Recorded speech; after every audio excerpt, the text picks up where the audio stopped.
Asal-usul batu Quran di Pandeglang, Banten, merupakan perpaduan antara kisah sejarah tentang tokoh ulama besar di Banten dengan legenda lokal yang diyakini secara turun-temurun oleh masyarakat. Tokoh utama sejarah batu Quran sangat erat kaitannya dengan sosok Syekh Maulana Mansyuruddin. Beliau adalah salah satu ulama besar yang disegani di Banten pada masa Kesultanan Banten, diperkirakan hidup sekitar abad ke-15 hingga ke-17 Masehi. Lokasi dan peristiwa. Batu Quran terletak di kolam pemandian di kawasan Kampung Cibulakan, Desa Kadubumbang, Kecamatan Cimanuk, Kabupaten Pandeglang. Nama Cibulakan sendiri berarti air yang memancar, dari kata ci-air, dan bulak memancar. Menurut cerita yang diyakini masyarakat, peristiwa terbentuknya batu Quran terjadi saat Syekh Maulana Mansyuruddin sedang berada di lokasi tersebut.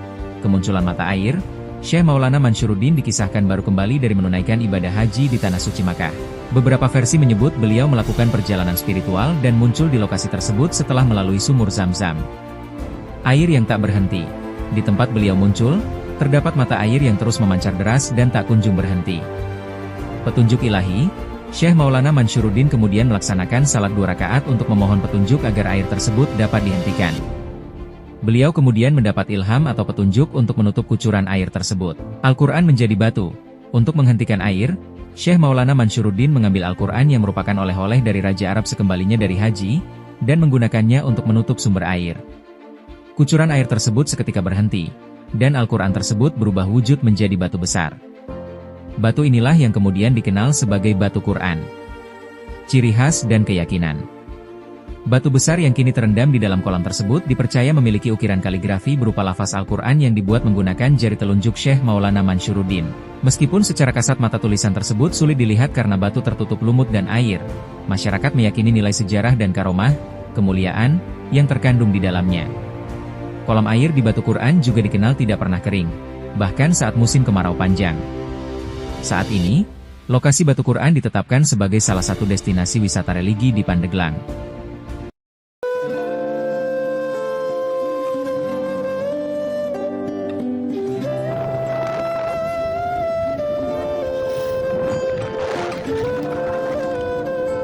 Nyi Buyut Sarinten.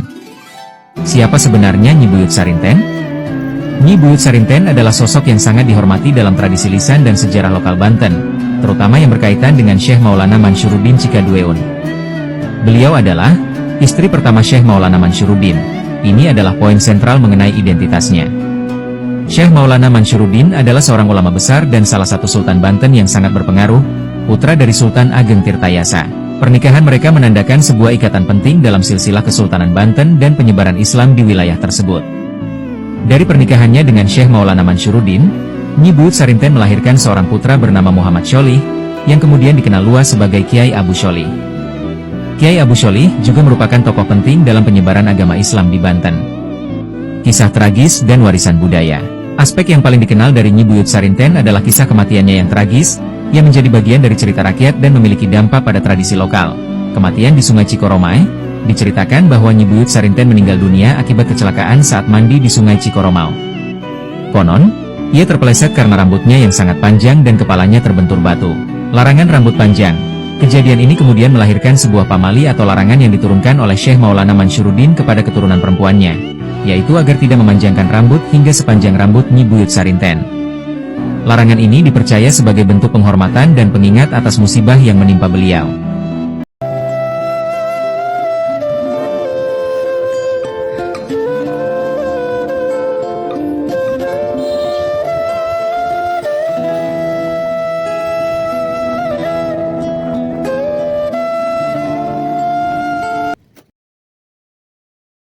Asal-usul Syekh Maulana Mansyuruddin Cikadueun, versi sejarah Sunda.